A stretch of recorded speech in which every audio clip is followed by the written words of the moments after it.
Hello and welcome to the show. Today's episode is being recorded at my desk and the kids are home, so expect to hear some noise in the background.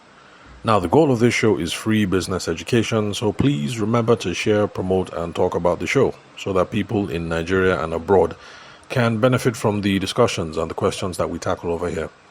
Now, listener participation is strongly encouraged on this podcast, so please call, SMS, or WhatsApp me on 080-6466-2140. The country code is +234. Again, the number is 080-6466-2140. Today, I want us to look at content marketing as a tool for getting customers, and we're going to use, as a case study, we're going to use crypto bros and crypto babes. I'm not sure, what the female equivalent is. I hear about crypto bros all the time, so I've just made up a term. So the case study is going to be crypto bros and crypto babes. The reason why is because, if I remember correctly, I think my last listener interaction, that's at the last podcast episode that I recorded, was the one where I was talking to a listener of the show, and he was a crypto and currency trader, and he wanted to know how to get people to buy beyond their budget. And I think that's the episode where I went into detail about how sales is not about convincing people to do something, but rather it's about looking for people who already have pre-existing motivations, who think that there's a problem, and then it's just a matter of aligning our own product or service to show that what we have can help them solve that problem. So that's a more helpful and useful perspective that we should have. So during our session, if you remember the episode, if this is your first time listening to the podcast, then after you're done listening to this, just skip back 1 or 2 episodes, listen to that, and then you should get some more perspective on some of the things that we're talking about here.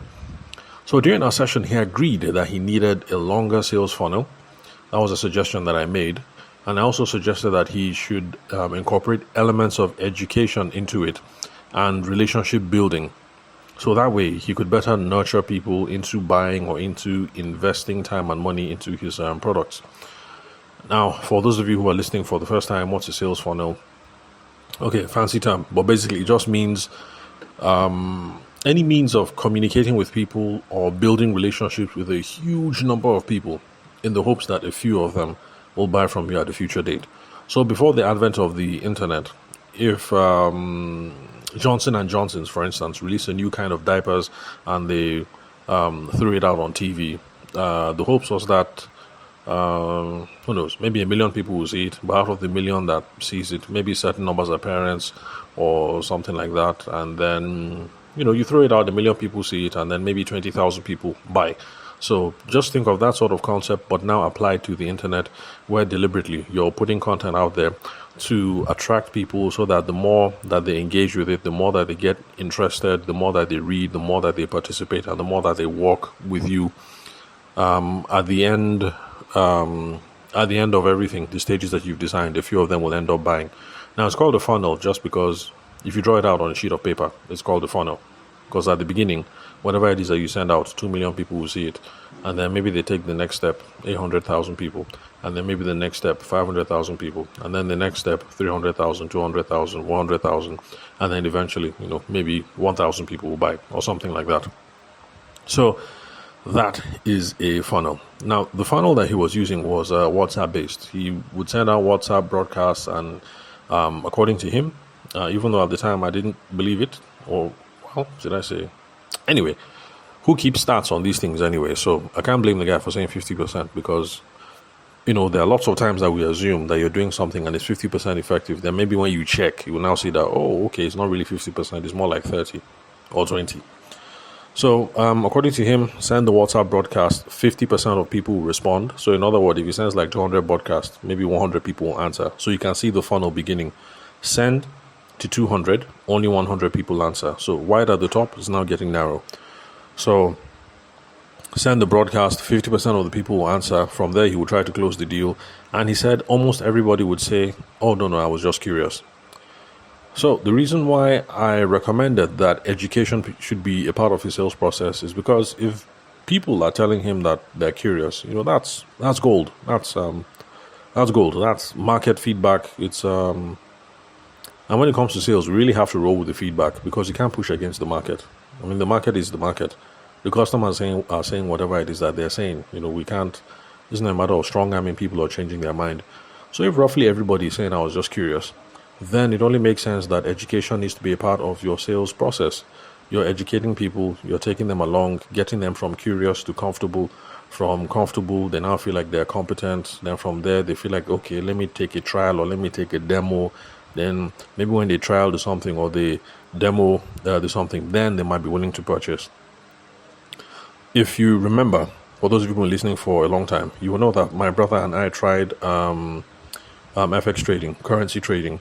And this was typically the process that the companies used to use back in the day. You put out some material on currency trading. What is currency trading, blah, blah, blah. How do you do currency trading? Can you do it safely? This is that. People consume the content. Eventually, they feel okay with it. You offer them a trial account on your platform. Like for my brother and I can't remember the platform that we traded with. This was a very long time ago. Then from demo account now, you now feel like, okay, I've got a handle on this thing. And then after that, they say, okay, you're doing good on the demo account. So how far now? Just try some small coins. Put some naira behind this thing and see how you can trade. And so it's pretty much that same sort of thing. So what I recommended to him is not an original. It's not something original. In fact, it's obvious. So it's a safe suggestion to try out. But before I continue with this episode, I want to give a very strong warning. I want to give a caveat to everybody who's listening right now. This episode is not an endorsement of crypto and is not an endorsement of alternative investment classes. I repeat, I am not endorsing crypto and I am not endorsing foreign currency trading, currency swaps, currency anything, or what people consider alternative investment classes. Personally, I think that most people should stay away from these asset classes. I repeat, most people should stay away from these classes. And these are my reasons. Number one, a lot of these things are speculative. Crypto, currency trading, blah, blah, blah. Speculative just means I'm going to do some sharp, short-term buying. I'm going to buy now, and hopefully another person will buy it from me at a higher amount. Then I'll make a profit. There's nothing wrong with that kind of behavior. In fact, back when my brother and I were in the commodities business, we ended up having to do some speculation. We bought some soy with the hope that we'll be able to export the soy. But then because of currency and government policy and stuff like that, it actually turned out that it was much cheaper for people to import soya beans from America. You won't believe. Two Niger boys, Benue boys, we go and buy all this soy, thinking that we can export this soy to America. And it turns out that even people in America, in Nigeria, Gongo, it was cheaper for them to buy from America. The only problem was, if you're going to buy from America at a cheaper price, it takes a while. You pay, they have to ship the thing, blah, blah, blah. So, the thing don't make sense. Because even me, I was running around in Abuja, I checked some companies that produce soy products, because there are some companies that make soy milk. Soy milk is really sweet. If you haven't tried it, you should try it. My father gave it to me, used to buy it for me when I was, little, like primary school. And that thing tastes real nice, real nice. Although I'm the only one in the family who used to like it. So I checked some soy milk companies, some people that produce like soy flakes and things like that, calling them up, trying to see if I could hook up a purchase, because time was going. So I discussed with my brother and was like, well, you know what? We bought at this amount. Let's just wait it out. Seasonally, this is what will happen. The price should rise in another, X number of weeks, X number of months. I said, okay, no problem. So we spoke to one of my uncles, my uncle-in-law, if we can put it that way. And then we kept it with him. And yeah, that's all we did. We speculated. So essentially, we bought soy at X, hoping to sell it at X plus YZ, and then make a profit. So people speculate all the time for different reasons. Now, the reason why I say people should stay away from this is because speculating in soy itself is difficult enough. Not to now talk of speculating in currency or speculating in crypto and other kinds of assets like this, crypto derivatives. The skills that you need involve technical analysis and market analysis. And the average person is not educated in these sorts of things, which is why I say most people should stay away. If you have gone and taken it upon yourself to educate yourself, that's perfectly fine. But the average person is entering into this sort of thing blind. So please, in my own opinion, most people stay away. There's also a level of fundamental analysis or knowledge that is required that the average Nigerian person does not have. You need to understand what is a cryptocurrency, what is the underlying tech to it, what is the underlying philosophy behind it, on and on. And lots of people don't understand these things. So you're trying to buy something speculatively cheap to sell it, hopefully, when the price rises. You have no reason to found your hope that the price will rise. It requires a high level of sophistication, basically. And a lot of Nigerians were not at that level yet. Even Oyibo people self, they're not at that level yet. Lots of them who are trying to get involved in these sorts of things. In fact, speaking of sophistication, even trying to secure your assets when it comes to these things is a problem. Because, most of us from our normal banks, we're used to two-factor authentication. Sign in, then the thing will now your bank will now send you OTP on your phone, or you have to use that dongle that generates an OTP or something. So even normal two-factor authentication, lots of us are not using. Not to now talk of cryptocurrencies that require... Anyway, since it's not my field of expertise, let me just leave it at that. But that is the reason why I say most Nigerians should stay away from this kind of crap. Because if you are not thoroughly educated in the space, if you do not have a firm understanding of these sorts of things, then don't go playing and throwing your money around where you do not understand. So that's my caveat. I don't want people to listen to this episode and to think I am endorsing or I am saying that people should go ahead and start trading in these assets. Oh, sorry, one moment. I have to attend to something quickly and I'll be right back. Okay, I'm back. I'm done with my caveat. I'm done with my warning. Just so that none of you will go and quote me outside and say that Tavishima said we should all go and do crypto. I didn't say that. Okay, so now looking at content marketing to see how people who are involved in this space, so that crypto bros and crypto babes can use content marketing to move their market forward, can move their ministry forward. Since in the experience of this chap that I spoke with, a lot of the people that he's trying to get to do business with him are saying, oh, no, I was just curious. I just wanted to learn small. So, content marketing can be used to make sure that your audience, your target audience, understands this space, number one, and then also to grow in a relationship with you over time. As they're understanding small, and as they're growing in a relationship with you small, you guys are relating. They're consuming your content, they ping you, you answer one or two things, that kind of thing. Everybody's getting familiar. Over time, it will make it easier for deals to begin to close. Because right now, there's too much at stake. This technology is not familiar. You self, they don't know you. So how can you just send, 4 or 5 WhatsApp messages and then you expect somebody to start dropping some serious money? No, it doesn't work that way. By the way, content marketing, for those of you who are just listening for the first time, it just means you create valuable content, valuable blog posts, valuable articles, valuable videos, valuable TikToks, valuable Instagram reel, valuable whatever it is that is meant to attract people and that people will engage with over time. Remember, your target audience. Because I'm telling you, I know this one from experience. There's no point when you putting out something like, okay, let me give you my experience. I put out one TikTok. I can't remember what the thing was about. And the thing blew. I mean, by my own standards, I consider that blowing because the thing got like 10,000 views. And I was like, what the? 10,000 views. And then the comments on it was mostly, no disrespect though, but mostly, small girls, like Malaysia or whatnot, talking about how cute I was.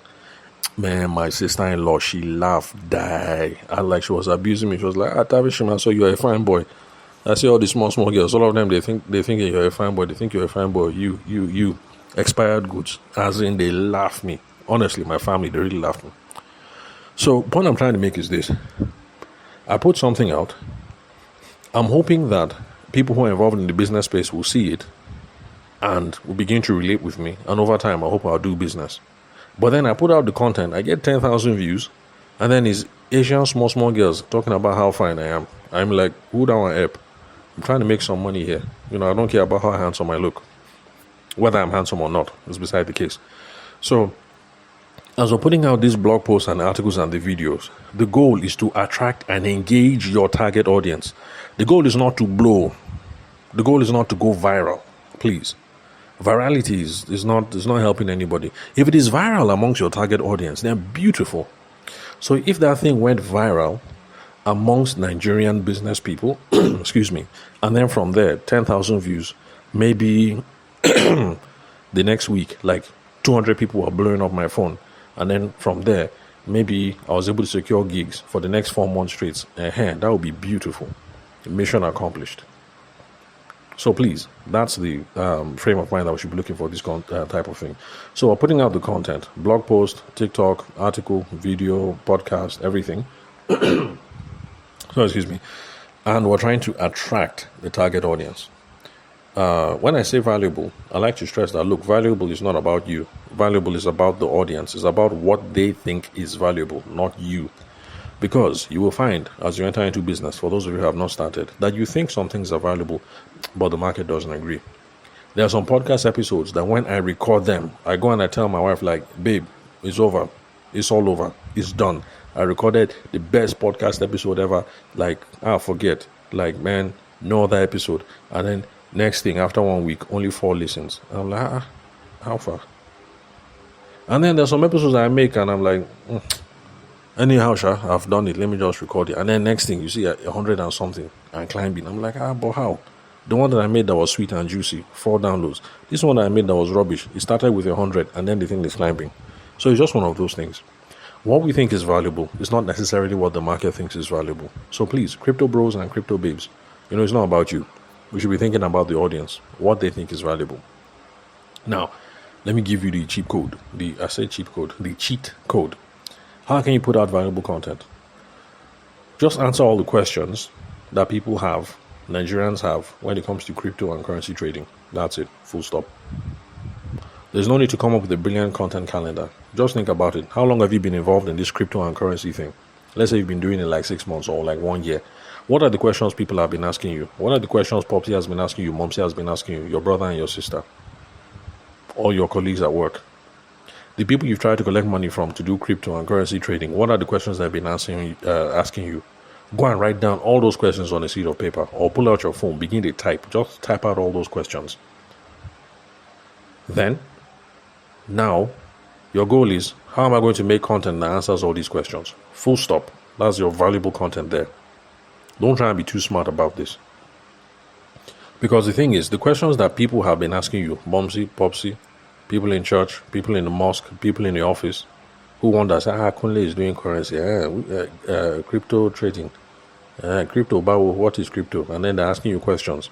The questions that they're asking you, especially the people that you have tried to collect money from, the questions that those people are asking you are precisely the kind of things that when you enter into the market, those are the kind of questions that people will ask you. So it's not about what you think is a wonderful question. You might think it's wonderful to talk about the real technical, the main technical things, the history of cryptocurrency, how cryptocurrencies were formed, who is the person that founded Bitcoin, what is the, sorry about that. We're doing a lot of talking. And then also a minor cold. My little son, he has Qatar and, he drank Sprite. Something was telling me I should not drink that Sprite, but I was thinking, how can I let this Sprite waste now? So I just took it and drank it. I said, hopefully nothing will happen. Now my Qatar has started.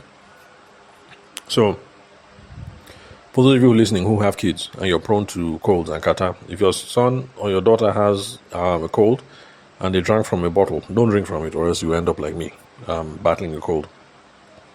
So, where was I now? So, those are the questions that most people will have. So it's not about who started crypto, who started Bitcoin, who started this, who started that. How does it? It's not about what you think is important. It's about what the other people think. So now I just did a small Google search, Gemini search actually, and came up with the following questions that people might have when it comes to crypto. Because since I'm not in that space, I can't tell you what kind of questions they'll be asking. So this is what I came up with. Is cryptocurrency legal in Nigeria? And yes, there are lots of people who are asking those questions. Is cryptocurrency legal in Nigeria? Now, who they regulate themselves? Is it SEC? Abi, is it CBN? Abi, in Ministry of Finance? People ask those questions.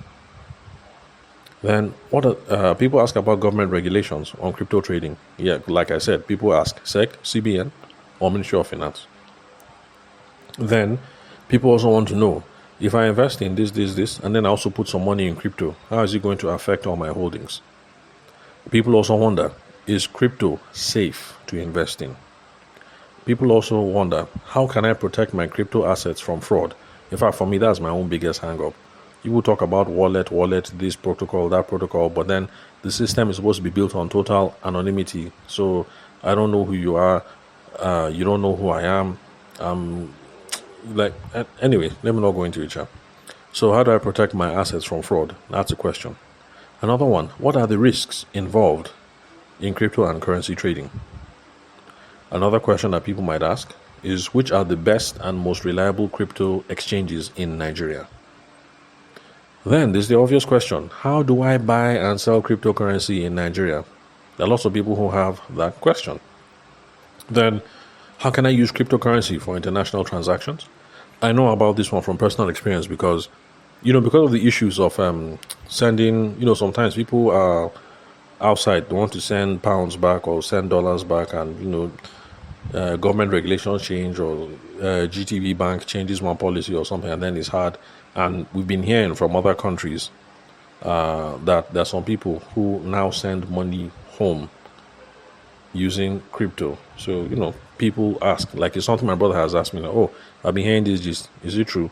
People are sending money crypto. How does that work? So people have those questions. How can I use cryptocurrency for international transactions? Then, how are cryptocurrency profits taxed in Nigeria? Some people want to know that kind of thing. If I drop 50K and I'm able to make a killing, and that 50K translates into 5 million naira, and I want to cash out, are they going to tax me? How much will they tax me? Then, what is the potential for profit in crypto trading? People want to know that. Then, how can I avoid losing my money? So these are just some of the questions that I came up with. All right. Now, your content marketing strategy. If these are the sort of questions that people have been asking you since you started this crypto business, you can build it around these topics comfortably. The only thing you have to do, like I said, is you'll be creating video, blog, podcast, TikTok, Reels, whatever it is that you like, answering these questions. Don't worry, you won't run out of questions, because the thing is, by the time you make one video asking, is cryptocurrency legal in Nigeria, and then you give your own opinion, some people will comment, some people will ask questions. From those comments and questions, there you will get ideas for other videos. That is how I can assure you, you will never run out of topics. Never. Never. So, now the advantage of the content marketing approach for those of you who are crypto bros or crypto babes is, like I hinted at the beginning, is going to build some trust and authority, especially if you're producing content for the local market. Because I've been seeing some stuff on crypto and stuff like that, but you people that are creating this content, you're writing as if you're writing to people in the UK or writing to people in America. You forget that there are people here, homegrown, who have these questions and don't know all the grammar and all the magana that you guys are writing.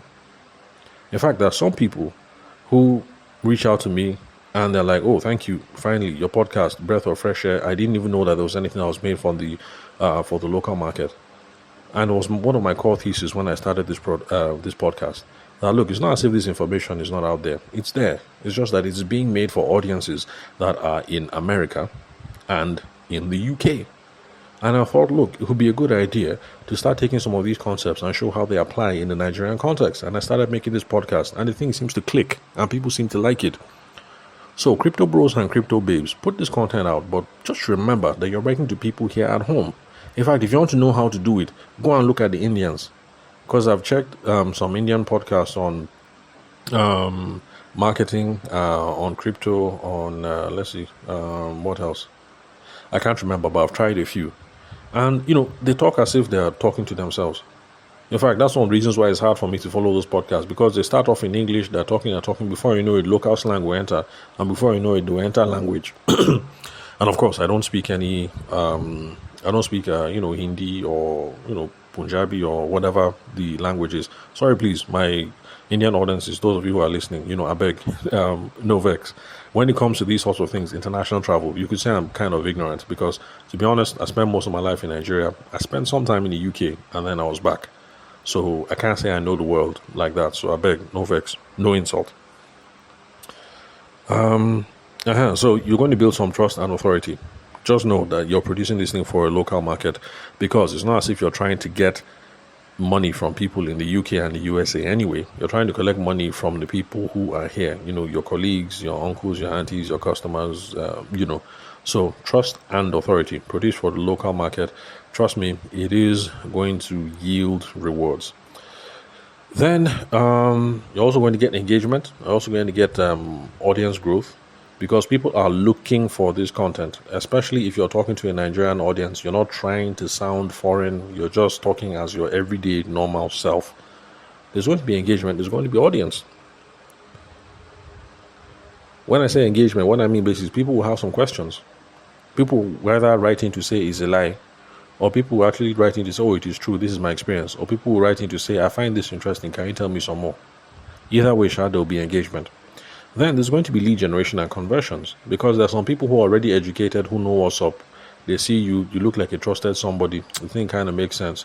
There's some people who want to talk business straight. I have had some things like that happen to me on this podcast, where somebody reaches out and the person is straight up. Like, hey, look, been listening to the podcast, blah, blah, blah. This is exactly how I think we can work together. I need you to put together a proposal so we can do this, and that. That's happened to me twice. Normally I like to talk to a person, get to know them, ask a couple of questions, but two people have showed up to say, hey, what's up? Don't worry, no need. I already know this is what I need. Let's get in. Of course, I still try and slow things down, because I want to be sure that, okay, look, this direction that this guy is thinking we need to go, like, are we sure that's actually where we need to be? So I still try and tap things low. But yeah, two people so far in the last year have come in, and basically the attitude has been like, look, cut the small talk, let's just go straight, let's just do this. So there's going to be lead generation and conversions, and then of course it's going to be brand awareness. I mean, you never know, it never hurts to have a brand. So let's see what else. So basically, content marketing just means you're going to be creating text, blog posts, you're going to be creating audio, podcasts, graphics, whatever it is that floats your boat. Now, the next question is, which kind of media should you choose? Because some people are going to ask, should I be doing photo or video? Should I be doing podcast? Now, this is the real thing. The ideal thing. The ideal thing is this. You should be thinking about your audience and what your audience is most likely to consume. That is what your focus should be. Or you should be looking at the internet and see where your audience, where they hang out, where they congregate, and then the kind of media, and then produce it to match that. So if you're checking and it looks like crypto community in Nigeria mostly hang out on Twitter, then okay, problem solved. You will be spending most of your time on Twitter, and you should be producing blog posts that you can share the link, or podcast, you share the link on Twitter, or whatever. But those are the questions you should be asking yourself. Now, in the absence of data, and assuming you're not strong enough to do what is required, for me, I like to be practical. And if you noticed, even for my own podcast, I took a practical approach. I think the most practical way to start with is just to start with the kind of thing that you find easy. The one that you find easy, that's the one you should do. The reason why I recommend this is this. If it is easy, you can do it consistently for the long term. I've been podcasting for over 5 years. I know some Nigerians who have been podcasting for over 7 years, to good business results. But the thing is, because podcasting is a skill set that some of us find easy, we just go ahead and we'll just do the podcast. If it's easy, you will do it. And when it comes to content marketing, consistency is key. One step forward, two step back. It doesn't work for content marketing. In fact, there are some cases where it's harmful. So just start with the one that you can do consistently. Now, if it's already easy and comfortable for you to do, the problem is, you think you should probably have less hang-ups about it. I mean, like me, I don't have hang-ups about podcasting. So If I have the sniffles, no problem, I'll still send it. If I cough and I hack, I'll apologize and I'll still send it. I just do it shy and I send it. No hang-ups. If you have hang-ups for video and you think your makeup needs to be perfect, or you have a pimple on your nose and then stuff like that, then trust me, you will not do video. At least not to the level of consistency that needs to get the job done. So for me, since I'm in sales and business development, the most effective thing actually should have been a blog and a newsletter. But the thing is, I'm a good writer. I fancy myself to be a good writer. I've been writing since secondary school. I was the president of press club in St. Gregory's College, Southwest Ikoyi. Peace out to any Gregorians who are listening to this podcast. So I've been writing from T. And the thing is, I know that writing requires a lot of work, unfortunately. To put out a good post, 800 words, 1,000 words, unfortunately, it requires some work. You write first drafts, you now edit. Sometimes, you even sleep and then wake up, you now see that, I could have done it like this, I could have done it like that. So writing takes a lot of time. That is the reason why I chose audio. So even though I'm a better writer, I chose audio because audio is easy. Whip out my phone, talk into the phone, save. From saving, upload to Spotify. From upload to Spotify, create title. From create title, hit publish. Pop, and then I'm done. So, while it might take me 1 or 2 days to write a decent and correct blog post for podcasting, if I talk for 30 minutes and then create title, and let's say internet is useless that day, bottom line, 1 hour max, I'm done with the podcast episode. Max 1 hour, I'm done. Unlike a podcast, unlike a blog post, 1 hour just means you've written first draft, especially if you want it to be a correct blog post or correct newsletter. So those are the reasons why I chose audio, because it has an easier time commitment. And the results are, now I've done over 1,000 episodes, actually close to like 1,090 something, and I have over 35,000 downloads. There are some people who say you would have made more progress if you had a blog. I agree. But the thing is, at least with the blog, I would have been doing start, stop, maybe 1 post a week, max 2 posts a week. But with the podcast, sometimes I'm doing 5 or 6 in a week. So yeah, maybe I could have made some more progress if I had a blog. But at least, sticking with what's easy and comfortable, I've been able to keep at this for slightly over 5 years, and I'm making some progress. So now, a word on expectations. Content marketing requires a long-term strategy, long-term effort, so don't expect immediate results. If you need money in February, March, do not start doing content marketing in January. It's not going to work. For short-term results, try other tactics. That is why I've made other podcast episodes talking about how you can try direct response marketing and, stuff like that. Those are the ones that bring short-term results, quick. Content marketing is not quick.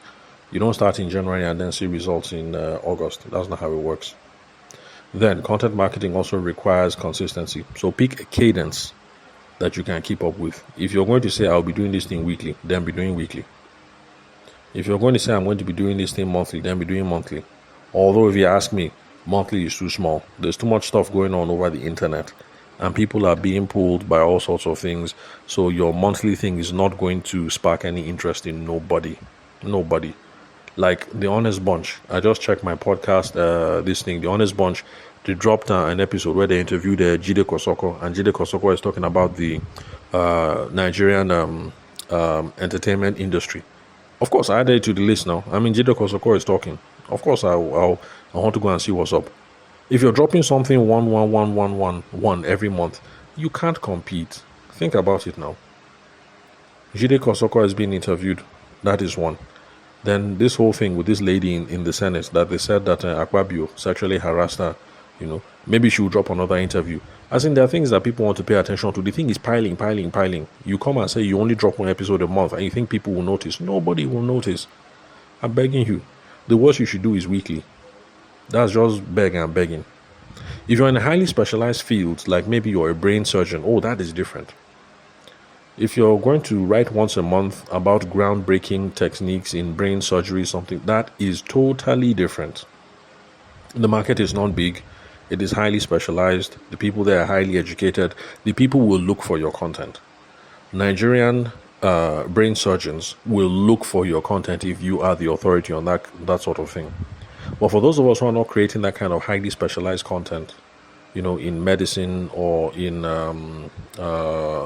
biomechanics or something, please, at least be dropping this thing once a week, at least, for people to stand a chance to see it. If not, your thing will be buried in the feed.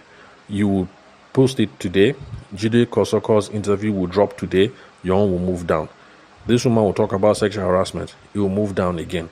There'll be another news story about another guy in Lagos who has butchered his girlfriend. Your own will move down. Somebody will post baby pictures that, I just gave birth. And then everybody on your feed you say, congratulations, and then you do down. Before you know it, your post has gone down and is buried in the timeline. Nobody has seen it. So please, I'm begging you guys, content marketing, I beg, more to do at least weekly. Now, final thing, do not get upset if your friends and family members don't engage, because I see some people, they take this thing personal. You're doing content marketing, your wife is not liking and sharing, you now get angry at your wife. Please leave your family and friends out of this. If they don't promote your content marketing, just relax, leave them out of this, because they are not your target audience. So stop begging your wife, your husband, your younger brother, your sister, your pastor. Stop begging them to be engaging and be sharing. They are not your audience. Spend your time and efforts in making sure that your content gets to the relevant audience. So let's leave family members out of this. Thing should not cause unnecessary quarrel. So yes, it will take you maybe 7 hours to record a video or something, and if your wife likes and shares it, it will be good. But if she doesn't like it and she doesn't share it, and quite frankly she's not even paying attention, don't be catching feelings anyhow. Like, she loves you and she's supporting you in different ways. Same thing if you're a woman. Your husband loves you and he's supporting you, and your boyfriend loves you, in different ways. But the thing is, you're talking cryptocurrency, but if your boyfriend sells cement or is much more concerned about his Ankara business, like, you can't blame him. The gap between Ankara and crypto, is wide, it's huge. They're not mutually exclusive anyway. But anyway, you get my point. So let's not start getting angry because our friends, our family members are not promoting our content. We should be looking at the relevant audience. In fact, I am happier when friends and family members don't engage, because if your friends and family members are pushing it out, it could actually have a negative effect. Remember, the algorithms are watching. If the algorithms see that every time you drop an episode, it is shared by 500 people, but of the 500 people that share it, it only gets one view, it will look like what you're producing, you don't get value, and then they won't promote it.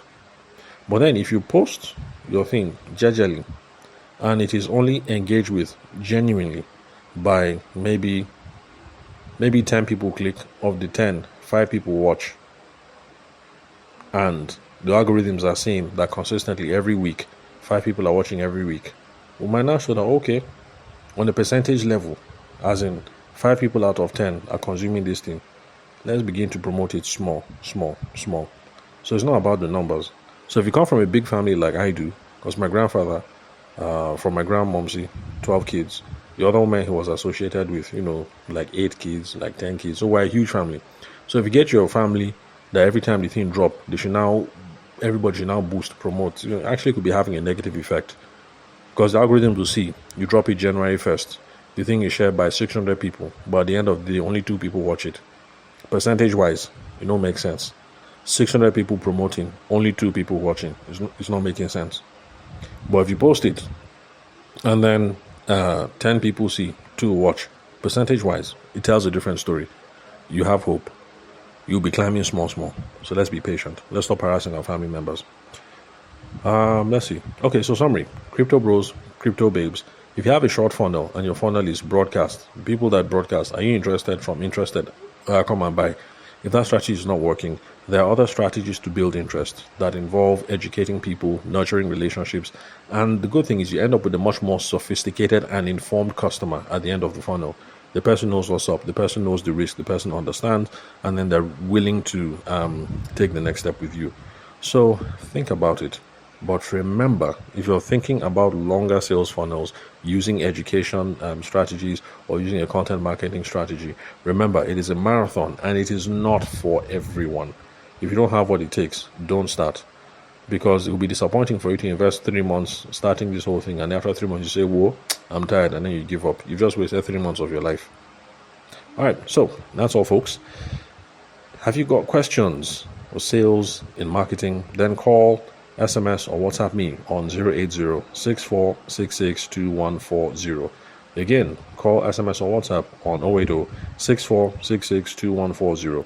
The country code is +234 for those of you who are not Nigerians. Thank you for your time and attention. I'll catch you guys at the next episode.